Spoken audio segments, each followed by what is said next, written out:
Good evening, Huddle. We loud. I'm very thankful, since Thanksgiving is coming up, I'm very thankful that we all made it here safely on this cold and chilly Monday. So if you're new, welcome to Huddle. I think I see a new face. Hi. Welcome her to Huddle, guys.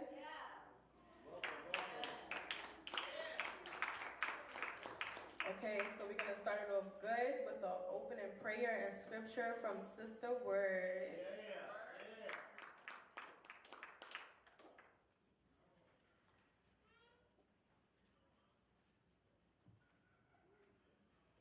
Okay. Get our hearts ready to receive the blessings that we know God has for us in the name of Christ Jesus. Almighty God, we in the name of Christ Jesus thank you for the Godhead. We thank you in particular for Christ Jesus showing us the way, the truth, and the life. We also thank you particularly for Reverend Sharpton and Sharpton family, giving us a place where we can meet whenever necessary to reinforce the blessings that we know we have. We thank you for each and every NAM member. We look forward to new NAM members. We thank you for everyone attending today. We thank you for all the listeners and viewers that are not able to attend in person, but definitely support us.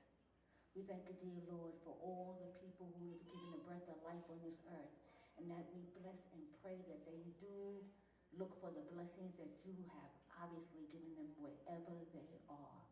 They are truly blessed to know that you've given them the breath of life. We thank you for each and every person who really wants to do a good deed, particularly around Thanksgiving for others. Fortunately, we at NAN are able to provide a Thanksgiving meal, and everyone who's listening is welcome to attend. We thank you again for each and every one of us who are present here, and we thank all the huddlers wherever they are, wishing them more success than they really at this time know they have. We thank you again for the opportunity to really understand and learn about you through Bible scriptures and through the lives of each and every one of us who obviously know and should continue to believe that we are loved by you forever. Amen, and thank you in the name of Christ Jesus. At this time, I will read Bible scripture, Matthew 5, 3 through 12. Blessed are the poor in spirit, for theirs is the kingdom of heaven. Blessed are those who mourn, for they will be comforted. Blessed are the meek, for they will inherit the earth. Blessed are those who hunger and thirst for righteousness, for they will be filled. Blessed are the merciful, for they will be shown mercy. Blessed are the poor in heart, for they will see God. Blessed are the peacemakers, for they will be called children of God. Blessed are those who are persecuted because of righteousness, for theirs is the kingdom of heaven. Blessed are you when people insult you, persecute you, and falsely say all kinds of evil against you because of me. Rejoice and be glad, because great is your reward in heaven, for in the same way they persecuted the prophets who were before you. We want to thank you, dear God, for giving us the opportunity to learn more about you through Scripture. And again, we thank you for the blessings you bestowed upon us in the past, the present, and the future. In the name of Christ Jesus, amen. Thank you, Sister Word.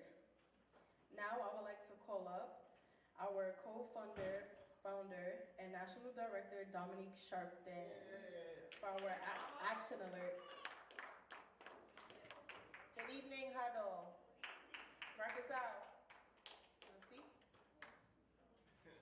No justice! No peace! No justice! No peace! No justice! No peace! No justice! No peace! We want Justice! We want Justice! We want Justice! We want Now! We want Now! We want Now! justice.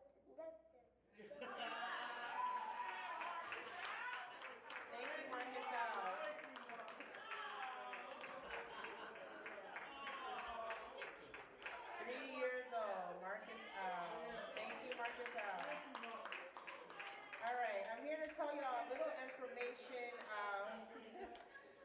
action alerts. As you know, NAN releases action alerts every Friday. And it just is information to keep you in the know of what NAN is doing. As you know, it has been announced many times, but we will be here on tomorrow, Tuesday, giving away turkeys to the community. We'll be giving away free turkeys. Katrina, what time? 5 o'clock p.m. So the line, I'm sure the line will start earlier. But it is first come, first serve. We have a few hundred turkeys that we're giving away for free. They are uncooked, so you have to have a kitchen and an oven to cook the turkey. But we will be giving away free turkeys on tomorrow at 5 o'clock p.m. right here at the House of Justice. And on Thursday, November 24th, we'll be here 11 o'clock a.m. with our annual Thanksgiving dinner. Everything is free. Hot meals will be served starting at 11 o'clock here right at the House of Justice. And we're looking forward to celebrating Thanksgiving with all of our community, and especially all of you. We love you all at NAN, and we wish you and your families a very happy Thanksgiving. Loudmouth is premiered in Washington, D.C. ahead of the national release on next month. Loudmouth, the documentary that chronicles Reverend Sharpton's activism, will open in movie theaters across the nation on December the 9th. It'll be premiering in over 35 states in the United States, and it will be, of course, playing in New York City at 3 different theaters: Magic Johnson, Bay Plaza, and Union Square, starting on December the 9th. And so we are definitely gearing up across the country for the national release of Loudmouth. And it is definitely historic, as it is the first movie that has been premiered as a major motion picture that chronicles the life of a civil rights leader while he was still living. So this is definitely monumental and historic, and we are living history. Many of you are in the documentary. Many of you have seen the documentary, and so we encourage you, if you haven't seen it, please plan to take your families, go to the movie theater, get your popcorn and soda, and definitely partake in watching Loudmouth this holiday season. Last week, Reverend Sharpton led a screening of the highly acclaimed documentary on his career at the Motion Pictures Association headquarters in Washington, D.C. And they are doing this, throughout the country. They did one in LA where they hosted those who vote on the Oscar Awards. So there are a lot of things that are looking, forward as it relates to Loudmouth, and we certainly wish Reverend Sharpton, of course, much success with the film. As we know, it's already been very successful. But, we want to see Loudmouth go all the way to the top. So we got to come out in large numbers in theaters across the country and make sure that everyone knows that Loudmouth is in the theaters, and we want to make sure everyone gets out and goes to see it. We also want to congratulate Mayor-elect Karen Bass. Karen Bass is now the mayor of Los Angeles. Representative Bass makes history as the first woman and the second Black to serve Los Angeles as mayor. So we look forward to working with her in the many months ahead. And we want to thank Speaker Nancy Pelosi. NAN and Reverend Sharpton applaud Speaker Nancy Pelosi on her many years of service to the American people. This past week, Speaker Pelosi announced that she will not be running for a leadership post in the next session of Congress. So we certainly salute this public servant.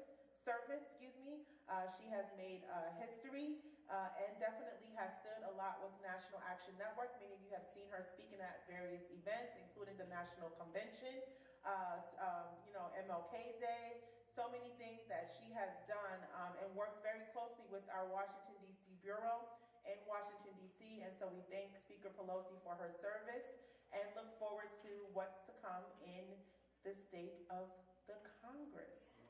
So that is very exciting. Okay, I think I've made all of my announcements, and I'm going to turn it back over to Sister Giselle. Thank you. Thank you, Dom. So now I would like to invite up our Huddle founder and director, Ashley Sharpton, for our Black History Fact of the Day. Hello, everyone. Good evening. Okay, has anyone heard of Shaw University? Okay, good. Okay, so this Black History Fact, you should not be learning that much. You should already know. So today's Black History Fact is about Shaw University. It is the first college for African Americans established in the southern United States and the oldest HBCU in the region. It is also one of the nation's oldest learning institutions. What does HBCU stand for? Dan, Katrina. Historically Black colleges and universities. Yes. One more time. Historically Black colleges and universities. All right. Any HBCU alumni in the building?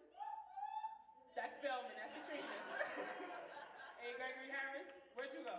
ANC. Say it again. ANC.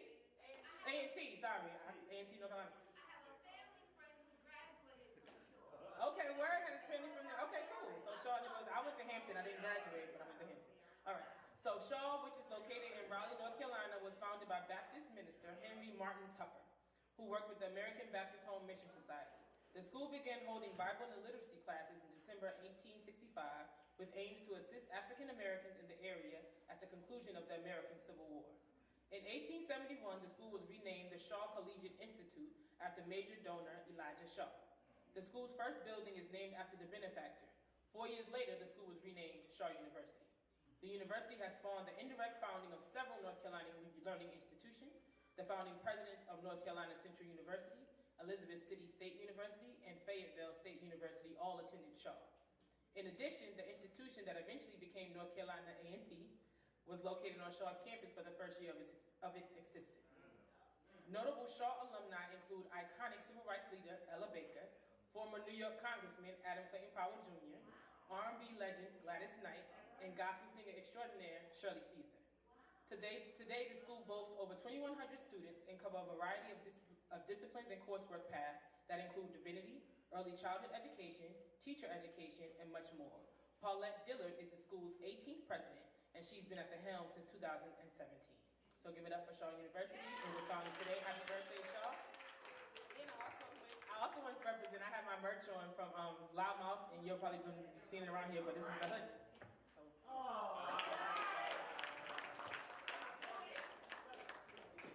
Okay, Ash looking good in the merch.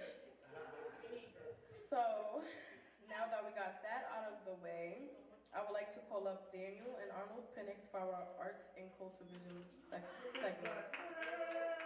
Okay, repeat after me. Loud mouth. Loud mouth. Loud mouth. Loud mouth. Loud mouth. Loud mouth. Loud mouth. Loud mouth. Loud mouth. Loud mouth. And we all loud mouths in here. And since Marcus Al took my other role, so Marcus Al is going to be doing Justice, No Peace. That's Marcus Al. Congratulations, Marcus Al. You are now the No Justice, No Peace man. And I'm the loudmouth man. So that's what we're going to do. So what we want to do real quickly before Daniel gives the musical selection that we have, I want everyone to tell me and think about Arts and Culture is doing an essay for all of young people out there in television land and streaming land.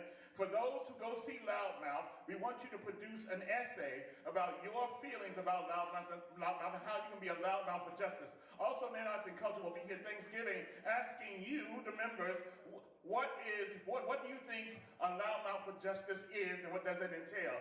Why should you be a loudmouth for justice? So think about it. So Thanksgiving Day, I'm going to be coming around with the crew to give you the loud. I'm loud without the microphone. I don't need it. I'm loud. So loudmouth for justice. So think about. So why would you be a loudmouth for justice? Okay, come on. What would you do to be a loudmouth? Why should we be loudmouths for justice? I would be a loudmouth for justice because I want to help people genuinely, and I want to help families that haven't gotten justice. You're going to have to be loud because the mic ain't perfect. They come out to just be loud. I want to be a loud mouth, though. Be loud mouth. That's for a reason, God. I know. I want to be a loudmouth for justice so I can help families that haven't gotten justice. Loud mouth. Loud mouth. Loud mouth. Loud mouth. We like that. Certainly a just cause. So the musical selection this evening is I Can, the song by Nas Escobar, and it goes something like this. I'm gonna just go ahead and roll into the music. Hopefully the volume won't get a little too loud. We were kings and queens, never porch monkeys, Truly never like empires and can Africa, hear it. every race came So what I want the audience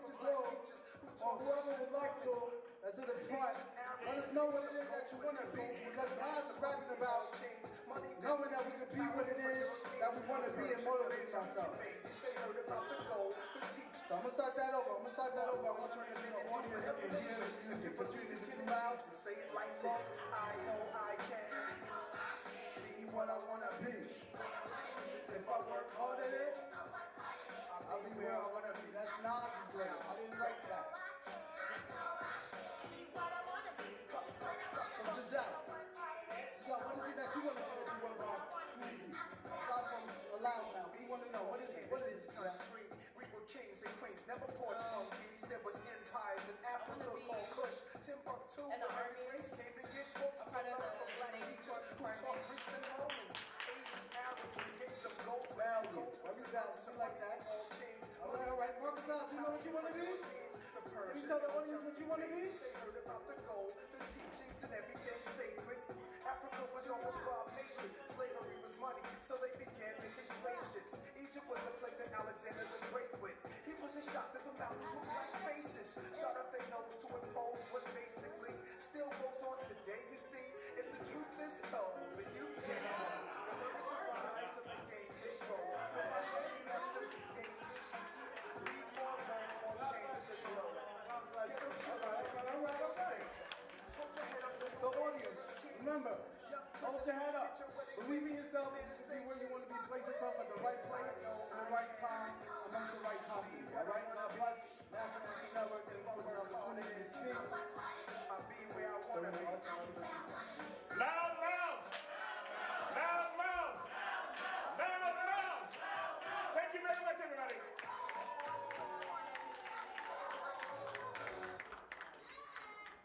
Thank you, Dan and Arnold Penix.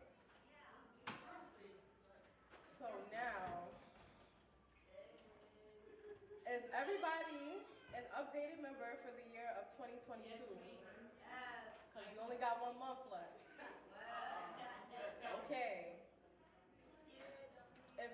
Have you renewed your membership? Like what I'm hearing. If not, this applies to you as well as those who are not members. The best way to stay informed and end the action is to become a member of NAN. Stay informed about NAN events close to where you live. Text justice followed by your state to 59769. Again, 59769. And also an energized reminder to join us at the Saturday Action Rally every Saturday at 9 a.m. No later. No earlier, because we might not be. So now I would like to open the floor up to any good news throughout this past week, weekend. Well, the week just started, so today, weekend, last week. Sister Word.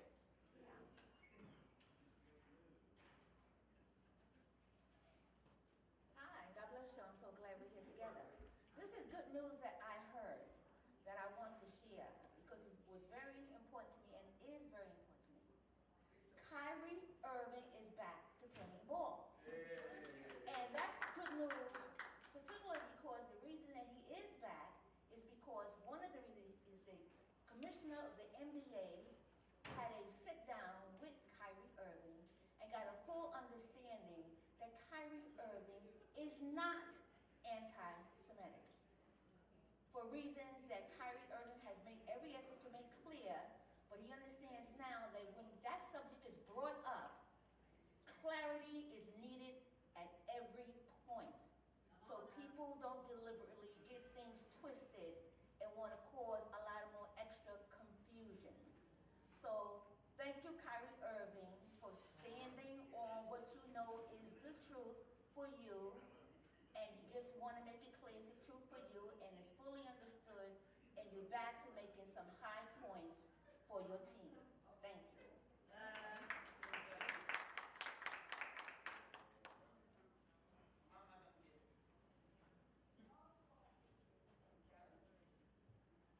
I'm not necessarily a loudmouth, but I am a ham in front of the room. And my good news is that I am now a member of the Big Black Man's podcast. We just did 2 podcasts recorded parties last week. It was epic. Oh my God. And we're gonna keep going. So like, come on, put me out there. I love it. Who the big black man is, so they know. Yeah, Arnold. Don't y'all know Arnold? Black, blacker than black can be, black is black, a big black man. So now I'm one of his partners in podcasting, and he also told me that he knows I got a lot of work that I've put out there, and he told me his other side gig is going to be that he's going to be Don King. He's going to be my Don King, because he see me as Muhammad Ali, and I'm like, okay, let's go for it. Arr. So that's my good news. Okay.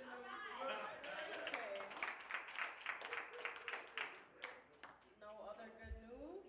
Mother Kennedy. As Mother Waits so way up here, also. I just want to say it's good to see Winston Gilchrist in the building. Always great to see you. We love you. Glad to see you. Stay strong, sir.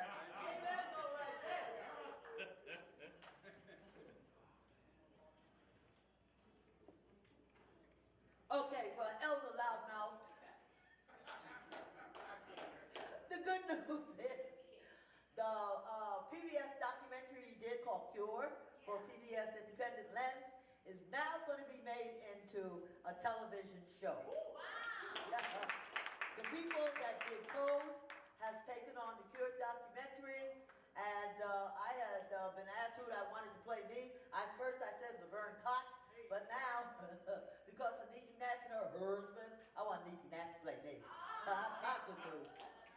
And, you know, I tell you, it's something else to have been in the documentary, and the documentary got nominated for an Emmy, and me at 83 years old, honey, let me tell you, these 80s are the best times of my life.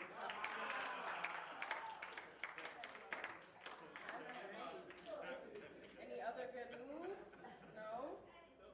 Okay, well, my good news is I'm glad that Thanksgiving is on Thursday and you all get to enjoy it with your family safely. So now we're going to get into the did you know? Because you may not have known. And our first victim, shall I say, is going to be Dominique Sharpton. Coming in with the first did you know?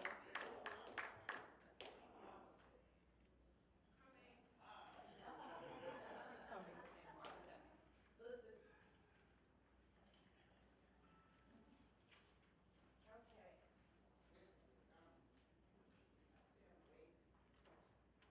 All right, so on Transgender Day of Remembrance, LGBTQ community honors at least 32 trans people killed in 2022.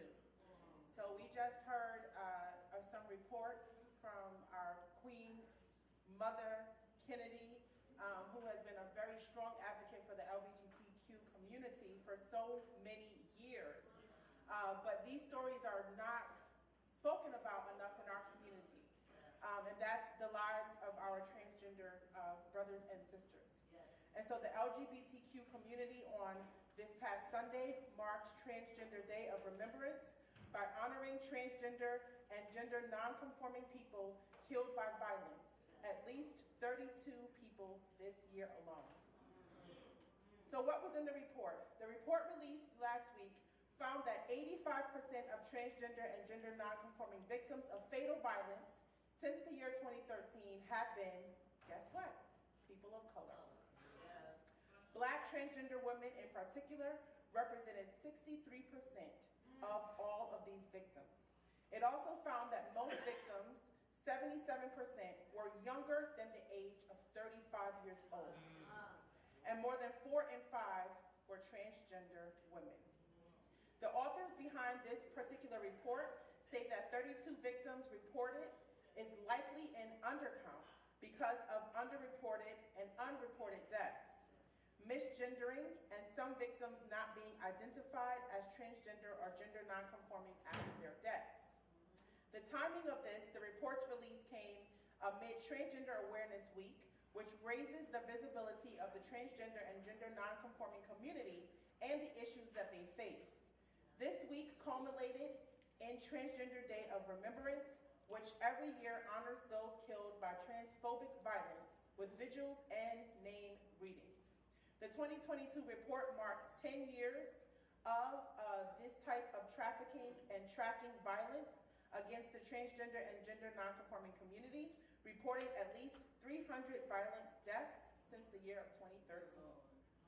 Amongst other findings over the past decade, the organization, this particular group has reported that more than 2/3 of deaths involved a firearm, and that 70% of those killed were initially misgendered by the media and or the police.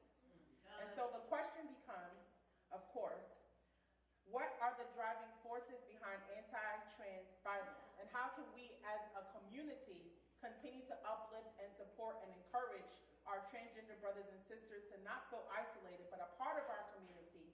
How do we become more inclusive as a community to protect our brothers and sisters from violence? Does anyone want to talk about it?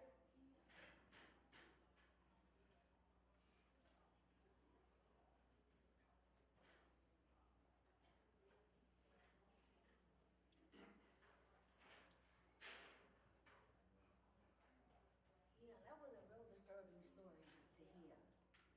And the one thought I had was that the people who are transgender and the organizations that support transgender people need to partner with civil rights organizations who will support them. They need to partner. And they need to partner like in some huge numbers. Because generally speaking, in dealing with civil rights, unity is very necessary. There's really no way that we could all do what we need to do on the civil rights level in separate spaces. We need to partner up. And the transgender people really need to understand that. They may not be openly accepted by everyone that they partner up with, but that doesn't even matter. Because if the people in charge want to partner up with them, that's the way it's going to be. And those of us who are members, we're going to have to accept people because civil rights is what the deal is that we're going for. And that includes everybody. So transgender people, I know Reverend Sharp has made it real clear. Join up with National Action Network. You could do that. Thank you. I'm gonna say something a little controversial, right? So I feel like this is not a new issue for us.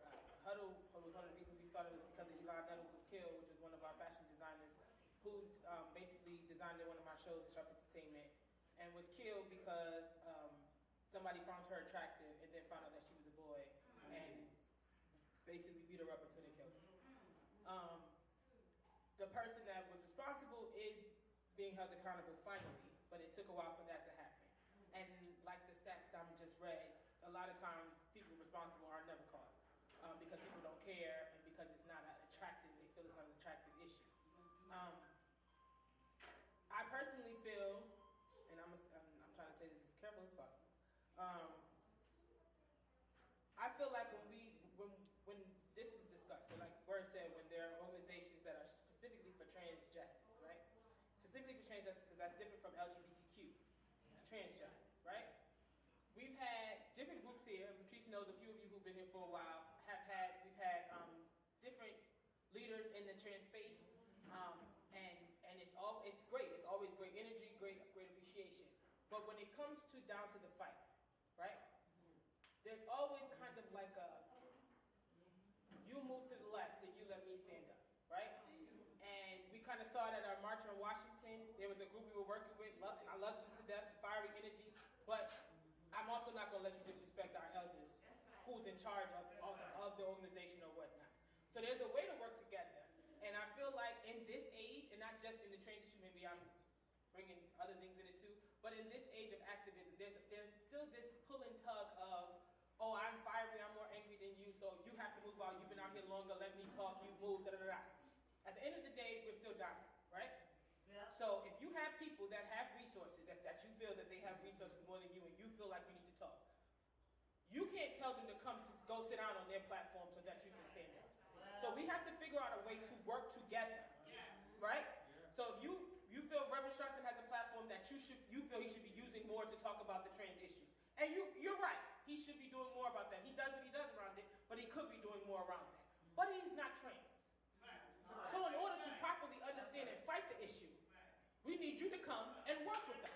Not stand up here and talk for us, but actually create the understanding. What do we need to do to work together? What do we need to do in the community to basically fix the issue?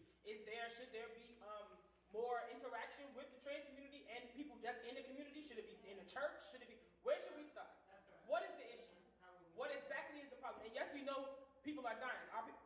Straight people are dying. Everybody's getting killed. So this is the issue in our community. But there's a real issue as far as this fight. There's a separatism in this movement, and it bothers me because I'm somebody who came in, like I said, innocent, was ready to fight for everybody. And then it was just like, oh, nah, you're Sharpton, shut up, let me talk. And at the end of the day, you're not going to tell me to shut up and let you talk if I'm out here, and I feel like I've earned my voice as well. So you're not going to tell me to sit down and shut up. But Eli Nettles, we helped to fight that case. If there's other cases we can help to fight, we need to help. You need to help us, equip us to how to fight. Lesbian and gay issues are not the same as trans, and I was informed about that. Black issues, we are not all black, all in one circle. There's Caribbean, there's separate issues. So we need to learn how to really, really lead this fight properly and understand our power and really learn how to come together and have inter leadership in a way that we can actually move forward. Because right now there's legislation being written.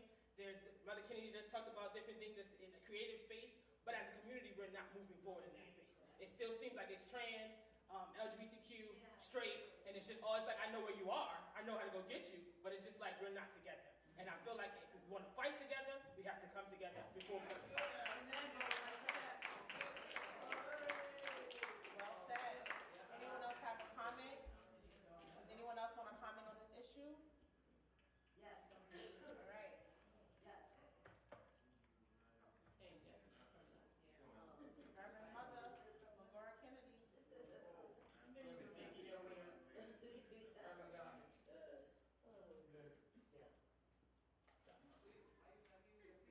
First of all, let's be clear about history. When 1969, when Stonewall started, it was transgenders who was out there. Marsha P. Johnson, all right? And then it was Stormy DeLavallee, transgender, okay? And the most important thing was Sister Rivera, transgender. So actually, when you go the full circle and you go to 360 degrees, it was because of the transgenders and people of color that was out there on that first night, and then everybody else came along, and we were all out in the streets until that Monday. So, Stonewall. I'm talking, yes, Stonewall, 1969. I'm a Stonewall veteran, and I'm here to tell you that the people that first were out there in the street were transgender people, and we can never, ever forget it. And of course, me, I be with the LGBT community, but I tell them, look, transgenders, our brothers and sisters, we better fight for them, because they come for you in the morning, they'll be for us at night.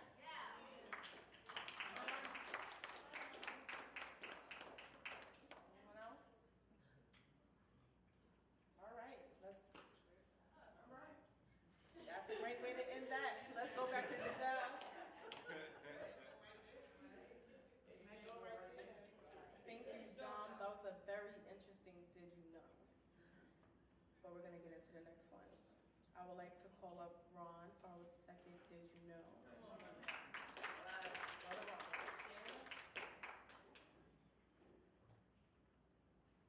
So the name of this article is How to Tell Kids the Real Story Behind Thanksgiving. It says most people hear the story of Thanksgiving from a young age, and it's pretty simple.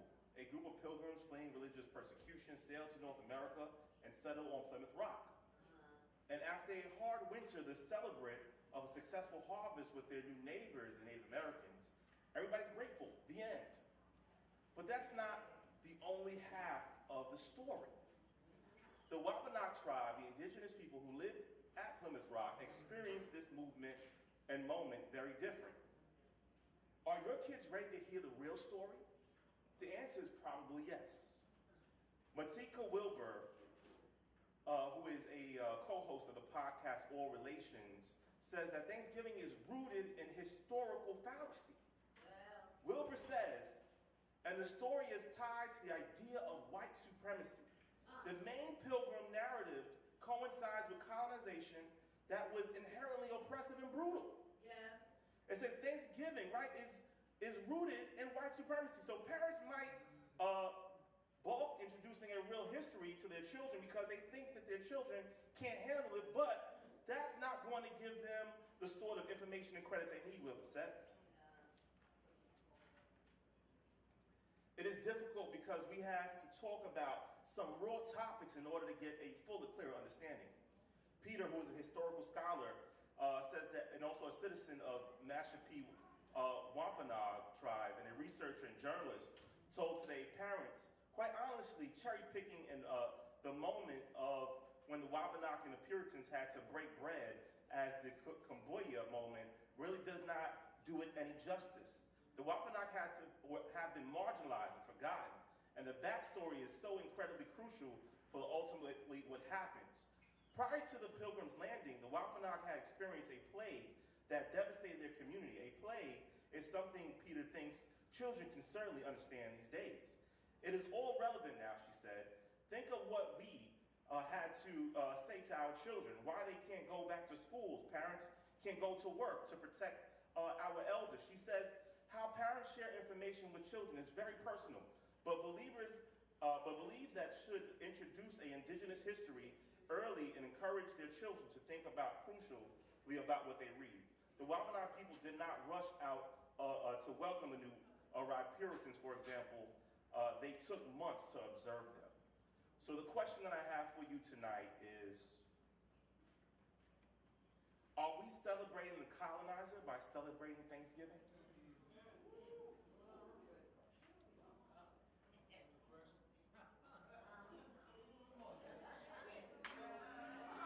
Don't all line up at once. Yeah, where my loud mouths at? Where are our loud mouths? Please read the question again. All right. Reverend, are we celebrating the colonizer by celebrating Thanksgiving? The answer is, I'm going to say loudly, is no. Not anymore. Got to put that part in. Not anymore. Only because I remember learning about Thanksgiving in school. And of course, it was just the gloss over that you read in the article. But then you become part of the community. And you become part of a community that includes elders who put another spin on Thanksgiving. And their Thanksgiving is based on their lives and what has happened in their experiences and why they give thanks. So I have never consciously thought of Thanksgiving in terms of the colonizers. I haven't done that because that was not a discussion we had at our table or the other tables that I was welcome to in my community. So the answer is no. But to answer your question, children obviously can accept that the foundation of America even being formed was based on violence. Every child can understand that, whether they like it or not, they're experiencing violence even up to this day. So with the basic teaching that America's foundation was based on violence, meaning that the people came here to colonize, in order for them to colonize, they were violent to anybody that was here before them. Very basic information I think any child can accept. But also included in that story, changes were made. And as a result of that, that's part of the story too. We became more involved, meaning the people who were indigenous, and those of us who were brought over here in slave ships, we became part of the United States, and we changed a lot of it. And we're still working on that to this day. So children are ready. It's the parents, some of the parents are just not ready. That's why they're trying to shut down so much of the education that the children need to know, because the parents already know the truth. But they want, because they're not able to emotionally accept the reality of it, they don't want to even give their children a chance to even understand what the truth really is, so they can grow and be emotionally mature. So it's a vicious cycle that they don't really understand they're perpetrating. But those of us who are in the civil rights movement, we say our story and people will hear it, and God willing, they will transfer the truth. But we must know that we can't dwell on that part of America's history. We got to make new history. That's right. We have to make new history. So Thanksgiving for me is new every year. And the Thanksgiving grows is more for me, the person to give thanks for each and every year. And one part of me being able to give thanks is participating at National Action Network offering Thanksgiving meals. It's a beautiful thing that we're able to do that. So, thank you for the article. Appreciate that. All right now. I'm talking to today. Okay. So, when I was little, like Marcus Al's age, Mommy, I forgot the man's name, but he was like, he's a nationalist. Jack Felder. So Jack Felder used to have every holiday, any holiday, he would have a powwow. Like it was like a huddle. It was like a presentation, and he would talk about that man-made pagan holiday and talk about how the white man created these holidays to distract the world, basically. And he had like I'm saying it sounds funny, but he had to break down like who, what, where, how, what. I think I have the VHS in archives, basically about it.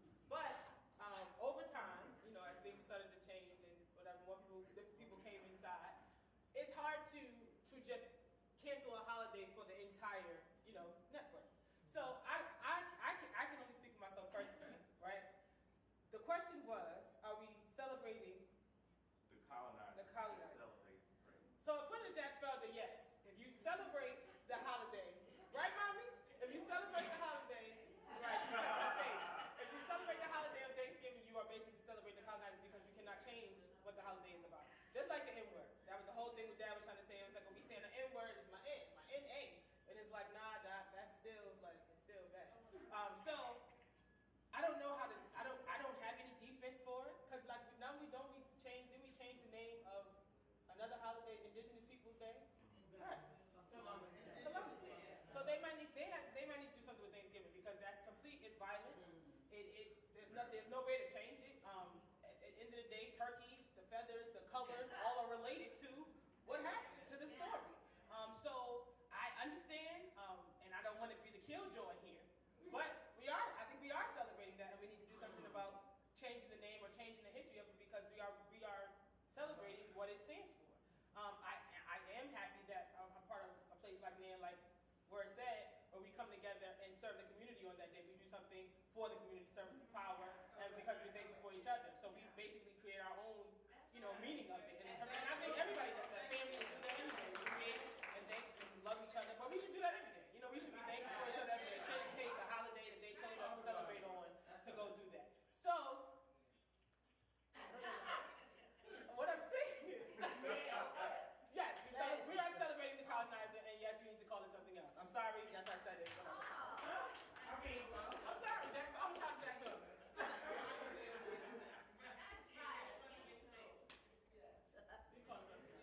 Okay. All right.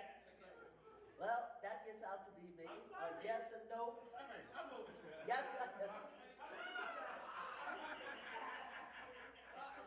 As he said, yes, and somebody else said no, so it winds up being a yes and no question. Now, however, Dr. Jack Felder always used to talk about July, and he used to call the 4th of July the 4th of July.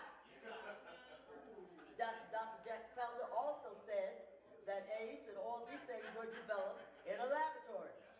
That's what he said. And then he would always talk and get all people if he did celebrate Thanksgiving. And the whole thing was, and Reverend him went at it one time. He's still a little baby yet, because I'm here to tell you, we could take Thanksgiving, Reverend Sharpton said, and turn it into our own. That's it. That was when we were on Madison Avenue. Okay? So, therefore, we were still celebrating and talking about Thanksgiving, but then, like Rev said, we can take it and turn it into our own. Our own way of Thanksgiving. Along with that, being part Native American, my mother was Mohawk, part Mohawk Indian. My father was from the Caribbean. One of the things that used to happen, especially in most of the tribes, on Thanksgiving Day, we would wear black armbands. We had people that had come to National Action Network. We was on Madison Avenue, and they came to explain why they were wearing black armbands, because it wound up being a day of mourning for most Native American people. A day of mourning. Now, thanks to Uncle Joe in the White House, it's now Indigenous Month of celebration. So you see, when you fight for what you believe in and you stand by what you live, it's like I tell everybody, you know, love yourself, live your truth, and laugh in the face of adversity. Oh, Thanksgiving. Thanksgiving is a day of giving thanks for us. We survived from 1619. Oh, give thanks. Here we are in the 21st century. Oh, give thanks. So we celebrate Thanksgiving. Oh, hallelujah.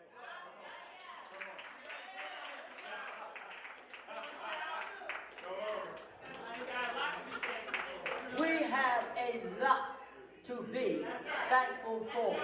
The fact that we're here in this United States of America and we're able to have the freedom of speech, speak freely, celebrate, and be thankful. Thank you so much. Amen, go right there. Amen, go right there. Well, I'd like to say, from a historic purview, if I'm not mistaken, a part of the era history that was going on at that time had a lot to do with taxation. If you may recall, there were things to do with tea being imported, import and export laws and rules were being created at that time. So as we understand, we need to recognize what the history is with Thanksgiving. We need to understand how far back in time chronologically that was as we recognize what we are thankful for today. Because we as a human race, we evolve. Our history continues to evolve. So I like what some of the previous people that spoke before me were mentioning about how they adopt in their families or amongst themselves their celebration of Thanksgiving. I myself personally will not be celebrating the massacres that have occurred that resulted in the colonization of America, the Americas. But we have to keep in mind that there is a reason for us to recognize the history that has occurred because we cannot change the past. So please keep in mind as we are mentioning what we're thankful for, whether it's clean air, new roads in our neighborhoods, schools being built, hospitals, healthcare, and things like that. We, as a human people, have evolved, and Thanksgiving is, for some, a very happy time, but we cannot allow ourselves to be sustained by white supremacy and white supremacists who have utilized holidays as a way to capitalize. Understanding that the Americas that we live in has a lot to do with capitalism, we shouldn't disrespect ourselves by ignoring the fact that there was a lot going on during that era. Thanksgiving holiday has been created around. So please do your research, like I've heard Ashley Sharpton mention multiple times, because we need to really understand and address what is going on with the way that our culture perceives a lot of the cessation that we're faced with today. That is stifling for some. As I heard mentioned, things about education and telling these young people that are very impressionable transparently what is going on is important, rather than masking some of the truths like massacres. The fact that gunpowder had a lot to do with taking over the Indian people who were native to the what we now know as American land. Thank you. I just want to restate the question. Are we celebrating the colonizer by celebrating Thanksgiving, Kevin? Okay, so I don't know if this is playing devil's advocate or not, but I'm just saying. So when Ashley brought up the fact that we still celebrate, Thanksgiving, and matter of fact, I'm sorry, Reverend Kennedy too, about, us doing it, to take away from the history and giving it a new meaning, a new way of endearment, you know what I'm saying? Because, the history of Thanksgiving was violent. A lot of Native Americans were slaughtered, killed, maimed. So, and when Ms. Kennedy just said that we're celebrating Thanksgiving, we should continue to celebrate it because it's 1619 and all of that. So, my question is, I'm not trying to start nothing, I just want to ask, how is that okay, but when people use the N-word as endearment, that's frowned upon? Like, both have a violent, nasty history and a derogatory definition behind it. So how can we continue to celebrate Thanksgiving with no problem and give it a new positive look? But when it comes to the N-word, we got to retire that. We can't, it's kind of one and the same. And if you don't feel that it's one and the same, I would like to hear the responses to why it's not one and the same, and why we can celebrate Thanksgiving without no problem with the history of it, but we can't say the N-word. So I just want to hear a point. I see a lot of frowns, so y'all must got the answer. So come up, bring the frown up, and let me hear what you say. Oh, what you starting here, man? And I don't mean to take it off topic. Yeah, so I agree with what you said. And I too have, I'll play devil's advocate too. Oh, please. Me personally, am not responsible for Columbus Day, me personally. Because I am a person mixed with a lot of nationalities, I didn't do this. So not me personally, and I'm not gonna be apologetic for every piece of nationality in me, as I am still learning it. I have embraced it, but when everybody sees me, just like the other persuasion sees me, they see me as black, okay? So all you people that got a problem with the coloring, that's your issue, not mine. I'm not gonna stop being who I'm gonna be. I'm gonna continue to be who I'm gonna be. But I do wanna say this about the taxation, what you said, Danny. Guess what? They're still making money off the holiday, even though there isn't any taxation like it was, right? Because Black Friday is here, and everybody's gonna be out there shopping, okay? So instead of the taxes, this is how smart the government is. Instead of the taxes, you're gonna be increasing your spending. Taxes at that point don't mean anything, because you're spending more money than what you would be spending if you added all the taxes on items that you would spend. It's not even going to be equivalent to a third of what you're going to be spending.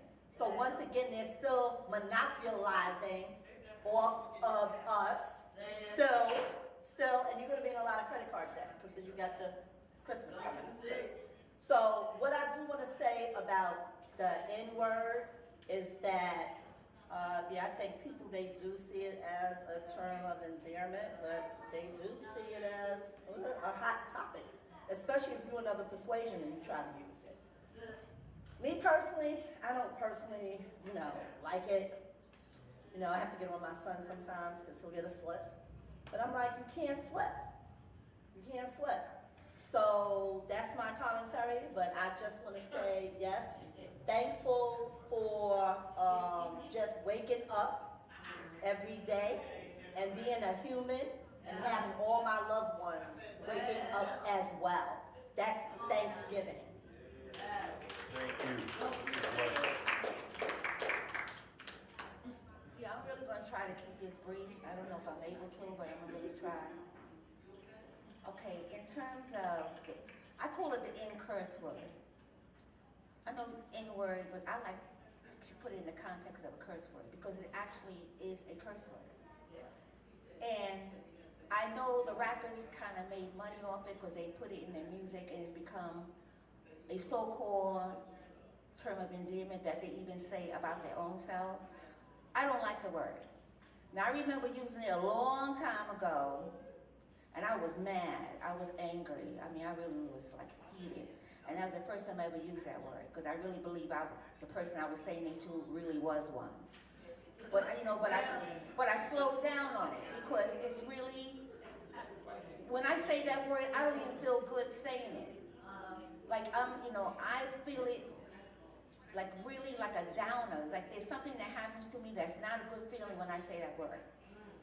I can't even say when I want to sing a rap song. And there's some rap songs I really would like to sing. Gold Digger is one of them.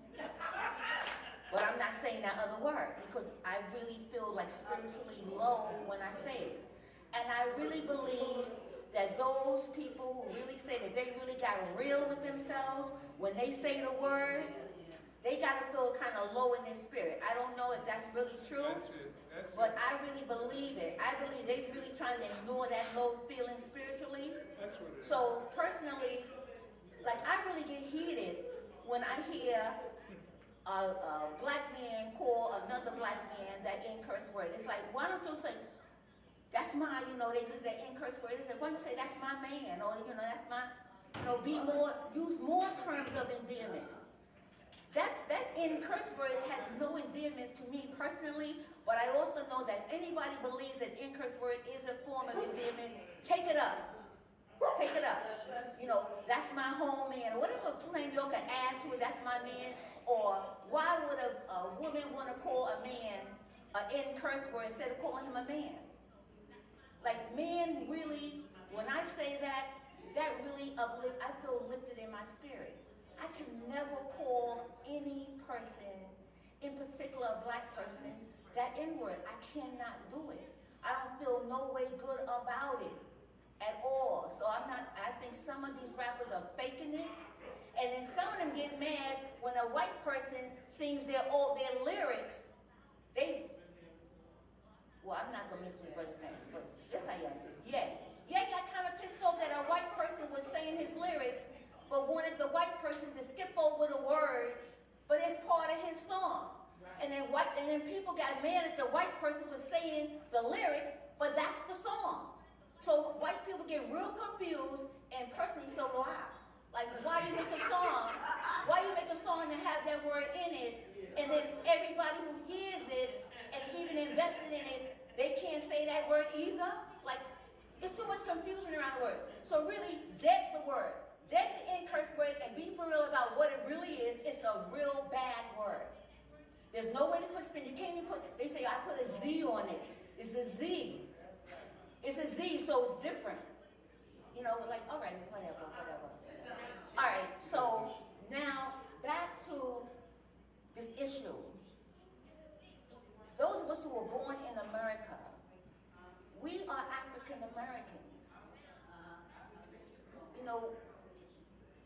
We were raised here, so we're raised around the holidays too.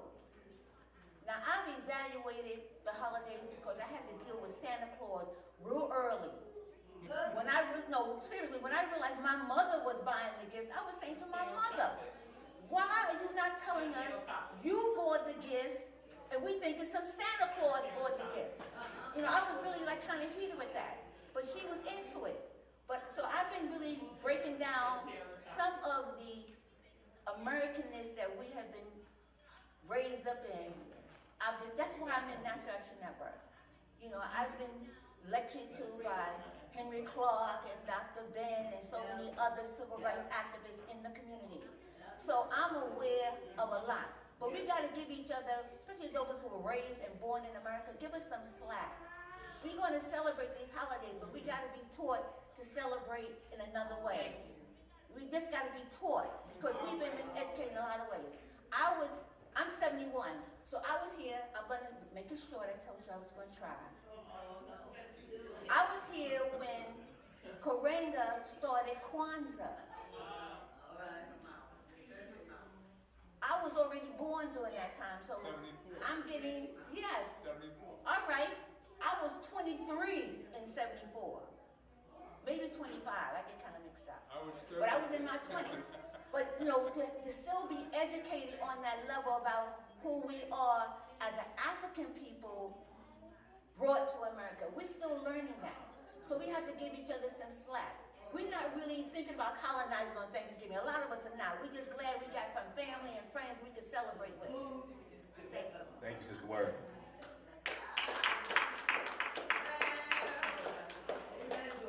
Last comment.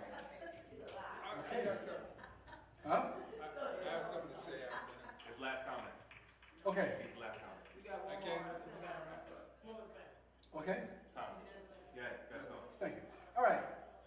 In my family, we celebrated Thanksgiving because we was thankful and grateful to be around our family. We didn't care about that stuff. We knew about it, but it was like, no, this is an opportunity to celebrate that. Christmas, we loved to be together. 4th of July, we didn't care nothing about that. Because it wasn't about family. There's a song from 1970, I love it. was a one-hit wonder by Charles Wright and the 103rd Street Band. Express Yourself. Right, and so my favorite lyric line is, it's not what you look like when you're doing what you're doing. It's what you're doing when you're doing what you look like you're doing. Express yourself. Ow! And so, for me, the context that you're doing things with is perfect. You know, like the 4th of July, I just know that's, you know, a war, but it was really a war against black folks. So I don't pay attention to it. Yeah, the fireworks are kind of cute, but I could care less really, because that's my context around certain holidays. And certain holidays, like, I'm so grateful and in Thanksgiving's purpose, thankful, but not for what they did, but who I get to be with, and like that. And so the last thing I want to say is Albert Einstein, one of my favorite quotes is from Albert Einstein. Problems cannot be solved at the same level of thinking that created them. So, by raising our consciousness, by looking at our context, by really being responsible for how we think and feel. By the way, I have another saying, feelings are terrific servants, but terrible masters. And so, when you really know how to manage your mind and to really take care of yourself and be responsible, you can turn anything negative into something positive. Or you can see something that's negative and you say, nah, don't want no part of it, and walk away from it, and still be at peace with yourself and be true to yourself. So that's what I got to say. Thank you. We're going to have the Gilchrist Experience coming up. Gilchrist Experience. I'm thankful because I'm alive. I'm 81 years old. And I'm telling you, if you discover all the lies they've told us, and all the stuff that you have to go through being black in America, I mean, I was raised up in the movies. Tarzan was white. Jesus was white. The pyramids were built with bricks. When I discovered, and the beginnings of creation was Greece.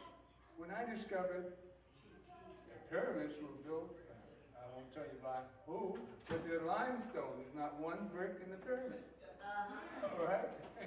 And I remember I was raised in the movies. Now, I realized Jesus had to be brown at least. You know, at least be brown. He couldn't have been white. And we had to live with all this. So we have to be thankful for all the things that we take advantage of. We survived 400 years of lies and cheats. We are the spiritual people of the universe. Our ancestors come from the universe. We are the blessed ones. We're the people that we've been waiting for. We're the true God's children. Look at you here. You're sitting in there with a disciple, Martin Luther King. Now, I was 27 when King got killed. And I spent a year in Europe, and I thought integration would work. I mean, you have to judge people by the content of their character, not by the color of their skin.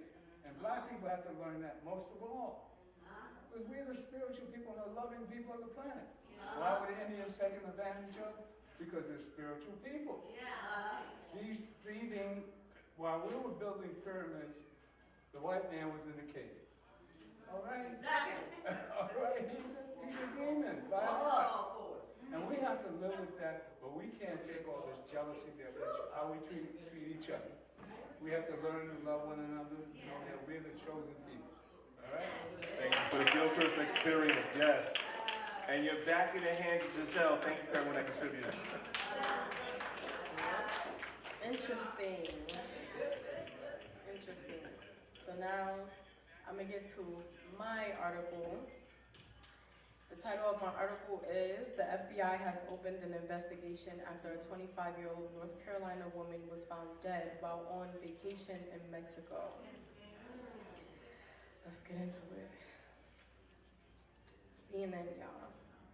The family of a North Carolina woman found dead last month in a vacation rental property in Cabo San Lucas, Mexico, is still looking for answers more than 2 weeks after her death. 2 weeks after, remember that. Shanquella Robinson, 25, traveled to Mexico on a vacation with her college friends from Winston-Salem State University. Her father, Bernard Robinson, told CNN Thursday. According to the elder Robinson, his daughter last spoke to her mother, Salamandra, on a phone on the morning of Friday, October 28th. Shanquella Robinson was found dead at her vacation rental the following day, U.S. and Mexican authorities said. A copy of her death certificate, obtained by CNN affiliate WBTV, lists the cause of death as severe spinal cord injury and atlas luxation, which is instability or excessive movement in the uppermost neck vertebrae. The document states she was found unconscious in the living room of the rental residence on October 29th. The death certificate classified Robinson's death as accidental or violent, noting that the approximate time between injury and death was 15 minutes. Video posted online appears to show a physical altercation inside a room between Shanquella Robinson and another person. It's not clear when the video was taken or if the video depicts the moment she suffered the fatal injury. Bernard Robinson confirmed to CNN it is his daughter seen in the video being thrown to the floor and beaten on the head. It's unclear what led to the altercation or how many people were in the room at the time. It's also unclear if anyone tried to intervene. The FBI Charlotte Field office confirmed to CNN in an email Friday that they have opened an investigation into Robinson's death. No charges have been announced and authorities have not released the names of the Robinson's friends.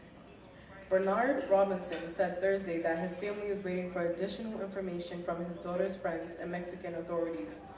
"You took my only jewel from me," he told CNN by phone Thursday. "You put a big hole in my heart. The only thing I can do is fight for her. I cannot let her die in vain." In a statement obtained by CNN, the State Attorney General's office, PGJE of Baja California, said investigation into Robinson's death is ongoing, though the statement does not reference her by her name. So I have two questions. Anybody can come up and answer them both. First, how do you think it affects people now in trusting their friends to go anywhere with them? And how do you think we can get justice for this young lady?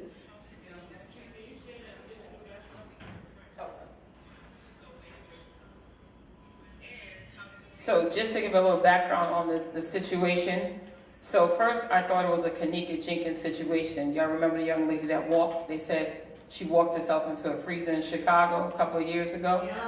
So I thought it was a similar situation. Hotel, friends, no one saw anything, left her on the floor. Apparently, they were all at the hotel in Mexico. And she was a part of a friend dying a week before they all went to the trip. So while they were all in the trip in Mexico, they received a call to say, don't trust her, put out the room, don't do anything with her because she was responsible for killing one of their friends. So as they all got mad, they all started beating on her and while she was drunk. And that's how you see, they called the parents and told the parents that she had alcohol poison. Mind you, I think it was about 6 friends. They all went back to North Carolina, back to their homes, back to their beds, and left that young lady on the floor in Mexico dead.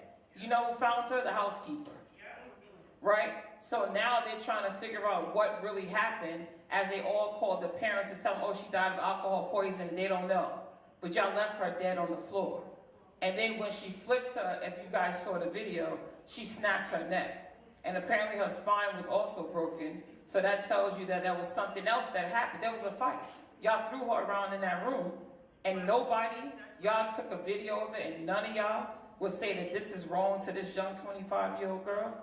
So that's really the story of what they're saying that actually happened. So that's why you see it went viral, and they're trying to figure out why aren't her friends arrested and in jail. They're still in their homes looking at it online, saying, doing the blame game. They're all responsible. That 25-year-old young lady went to Mexico to celebrate her friend's birthday, and none of them were her friends. That's the gist of this young lady. Thank you, Patrice, which brings me back to my questions. How do you think it affects people now in trusting their friends? And how do you think we can get justice for this young lady? Anybody can come up. Well, as far as justice, I mean, I don't know how Mexico law is, but I don't think anybody want to get locked up in Mexico. So, especially for homicide. So, like Tree said, that all of that happened, but the girl that was beating her up was a girl that she knew for a while.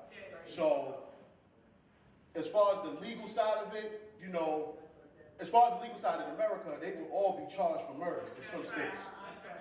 That like capital murder, like they would all have gone down for that. And had that video not gone out, I mean, even though the mother said she was already suspicious that that didn't happen the way it happened, mother knows. So the way she felt that that didn't happen, and she was just confirmed that it didn't happen. This girl did not fight back. She threw no punches, no kicks, no nothing. This girl was just over her, beating her at the edge of the bed. So for someone to get beat like that and die of a spinal cord injury, that means that those punches had to be so severe, or her neck must have hit the edge of the bedpost or something for the vertebrae to snap like that. It has to be like rage. And women are strong too. Women can beat somebody to a pulp as well as a man can. Now, as far as the friendship aspect of it, I don't know how it's going on in this generation, but people befriend each other for really shallow reasons. People, I mean, it's going on for always in other generations, but this generation is because somebody may have a bunch of followers, because somebody may be pretty, or because somebody may be popular in their neighborhood. Like the friendships are on very brittle foundation. It doesn't stand for anything. So for all of them going this trip, she had to trust somebody to go on a trip with all these people. And that person was the person who was beating her up. That was the person she knew for an extensive amount of time. And to fly back and just go on about your day in North Carolina like it's nothing, that's crazy. So I don't know how. We definitely need to follow it, because those girls, in order for them to face any type of charges, they have to go back to Mexico. They have to be returned. They may be expedited back there. And I'm telling you, if those girls get convicted out there, there's no good Mexican prisons. It's horrible. It's horrific. You can pull it up on YouTube, Mexican prisons. It is not a game. So they really got themselves in the jam for just flying out to book a trip just to beat somebody to death and make it look like the girl died of alcohol poisoning. It's going to be bad for them. It's going to be really bad for them.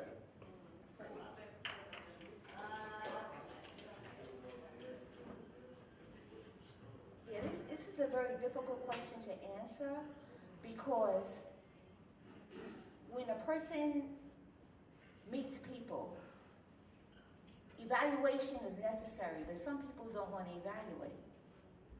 So just by listening to the story, I'm believing at some point during the interaction, they got a good idea that these young women could be very, very mean.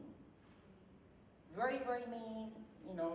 I use the word evil because it's something I really want to start using, because God gave us the knowledge of good and evil. Obviously, these young women did show an evil side.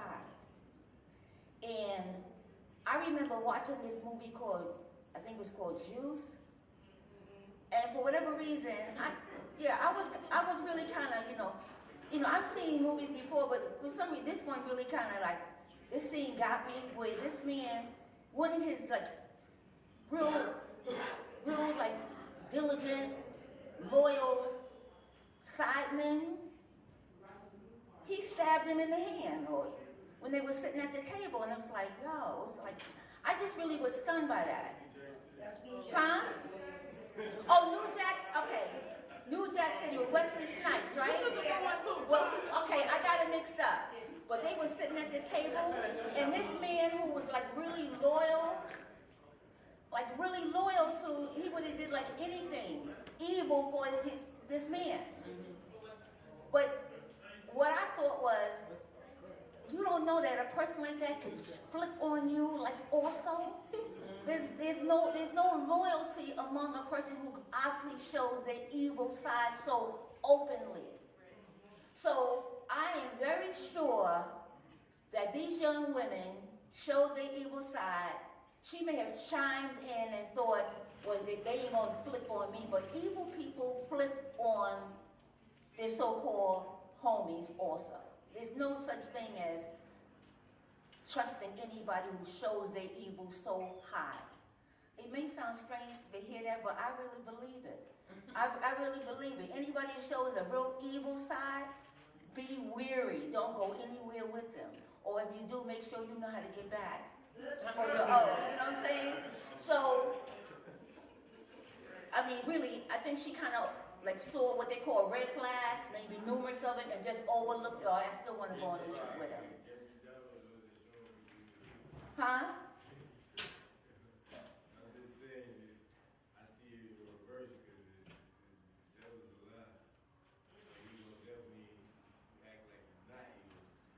Yeah, but okay, I hear you on that one. But I believe Satan can't fool me by God's grace and mercy on me. Satan can't fool me. I ask God to help me not be fooled. But anyway, I believe there were red flags where these women really showed themselves to be like a dangerous bunch, and this one woman thought they would not be dangerous toward her.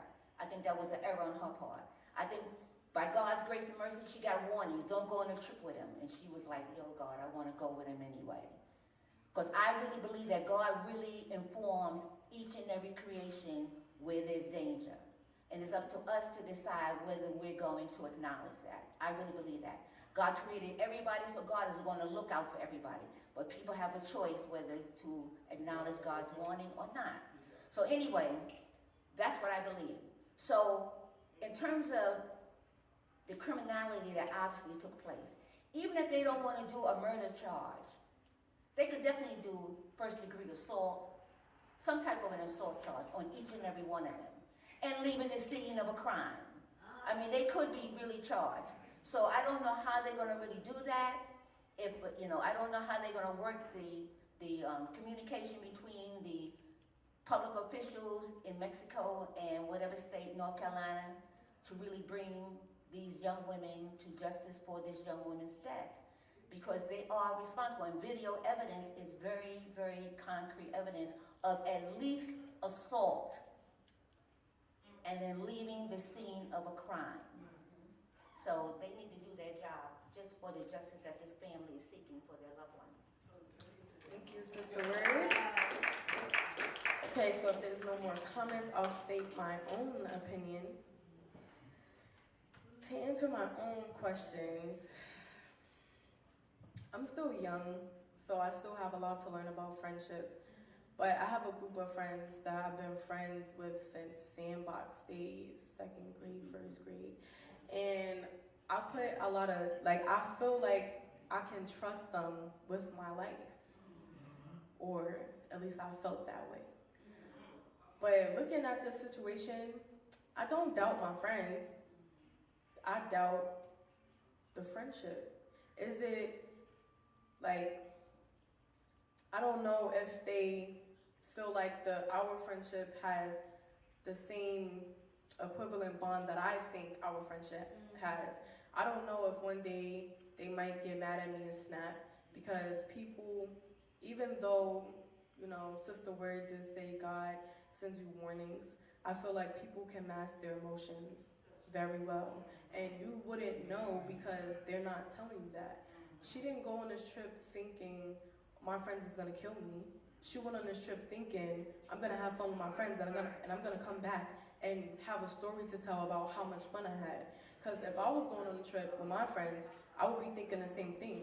I'm not going on the trip thinking of the negative, I'm only thinking positive. So I don't think that she ignored any signs. I think that she just wanted to have fun. It's getting colder, so you want to go somewhere warm. It's closer to the holidays, so maybe she wanted to spend some time with her friends before she spent it with her family. But regarding to the question, I think it affects younger people with going out with their friends, because I mean, if you're older, you've known your friends for a longer time, you're like, oh, Miss Hattie not about to kill me. She's not about to kill me. She's, she don't even want to kill me. She won't hurt her ankle. So, so I think it affects the younger generation more, because I had to ask myself, well, dang, should I go on the trip with my friends? I don't know. They might, I'm not I'm not gonna even say that because I'm not gonna be ignorant, but I'm just saying, like, it affects the younger generation. Like, is my friends gonna snap on me one day?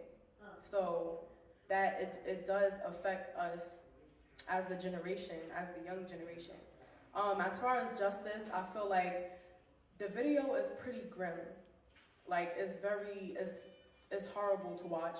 But I think that if we continue to spread the video around, people will care more, because the only thing that we have right now is the video. We wasn't there in Mexico. We don't know what happened. So the video is more than enough proof that we need. So I think that as far as justice, we need to keep on spreading that video around, give it to, official people who would take this matter serious. Can we see the video? Right now? Oh, no, I'm talking about it's on YouTube. Yeah, you can. It is on YouTube. It's everywhere. It's everywhere. You type up her name, Shanquella Robinson, you'll see the video. Okay, her name. Okay. SHANQUELLA. Got that wrong? Robinson. ROBINSON. So who filmed the video? It was one of the friends that was there. One of the male friends that was there. Male friends. Telling her to fight back. So, that was my Did You Know segment. Now for our last Did You Know segment, I would like to bring up Trees. Clap it up for Trees, y'all. Thank you, Giselle. So mine's gonna be really, really quick. So how many of you have heard of the name Bernard Placid? Bernard Placid. So I'm gonna tell you a little bit about who he is. Officials have released the body camera footage of the Delhi police shooting of a 22-year-old New Jersey man. Investigators say the man's mother called 911 after her son stabbed her, his stepfather, and his grandfather. Christine Sloan reports the family claims officers used excessive force.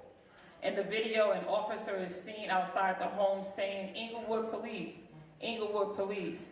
We have our guns drawn, come out." The chilling footage from the body cameras worn by 3 Inglewood police officers show the moments leading up to the shooting of the death of a 22-year-old Bernard Placid inside his home during Labor Day weekend. In the video released by the Attorney General's office in New Jersey, the officers can be seen going into the family house where Placid's stepfather was in the bathroom with a stab wound. "Where were you stabbed? In your stomach?" asked an officer. Then the officers go upstairs and inside Placid's bedroom, where investigators say Officer Brian Havlick deployed his taser and Officer Sharp shot and killed Placid. He was actually tased probably twice, so he goes into paralysis. What was actually in Placid's hand was a knife handle after a struggle with his mother, who had called 911 to help her son. She's actually in the struggle. She said he broke the knife. The blade fell to the floor. The video does not show officers trying to save him. He was a football player at Dwight Inglewood High School, where he graduated 4 years ago. He was a very giving person. Obviously, something went wrong that day, and after it happened, he retreated into the bedroom and locked himself in and didn't want to be bothered with anyone. He wanted to be alone and not disturbed. The Attorney General's office says the officers who fired their weapon was treated for a wound to her hand, and that they did find a knife at the scene. The reason why we're highlighting this case is because this past Saturday, we took a bus load from National Action Network over to Inglewood, New Jersey to stand with the mother and her twin sister as we cried out for justice for this young man. It was a good rally. It was great. You had a lot of speakers, but a lot of people in that particular area talked about how all of the elected officials in that particular area have done nothing. Some of you haven't even heard of his name. In that neighborhood, they don't even really know what happened. So we want to make sure that we support the family. The twins, his mother and her twin has been here every Saturday since the incident, crying out for justice for this family. But we want to make sure that we continue to say his name, speak his name as loud as we can. And I want you to say it with me. Say his name, Bernard Placid. Say his name. Bernard Placid. Say his name. Bernard Placid. Say his name. Bernard Placid. This is not going to be the last that you hear from it. Reverend Steffi Barley, our regional director, has been on it with the cops. They want to push it under the rug. They're saying that, hey, he had a knife, he stabbed this one, he stabbed that one. And at the end of the day, we don't condone violence by any means. However, he should not be dead. If you had cops there who were supposed to be, and we go back to what we've always talked about, they're supposed to be trained to handle mental health issues with individuals. And if you're not trained to do that, they said they tased him. Why did you have to shoot him?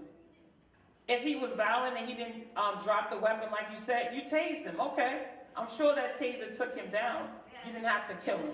Again, we don't condone violence. But there's another way. Again, we got to make sure that something is in place that they know how to deal with the mentally ill. So make sure you remember his name. It will become a household name because we are going to get justice because we are the National Action Network. Stay informed. Stay on the know. His name is Bernard Placid. Keep his name on your tongue because we're going to continue to go out to Jersey until justice is done. Thank you. Thank you, Patrice. Now I would like everybody to bow their heads for our closing prayer. Dear God, I'm thankful for everybody in this room that's here with us, a part of NAN and a part of Huddle.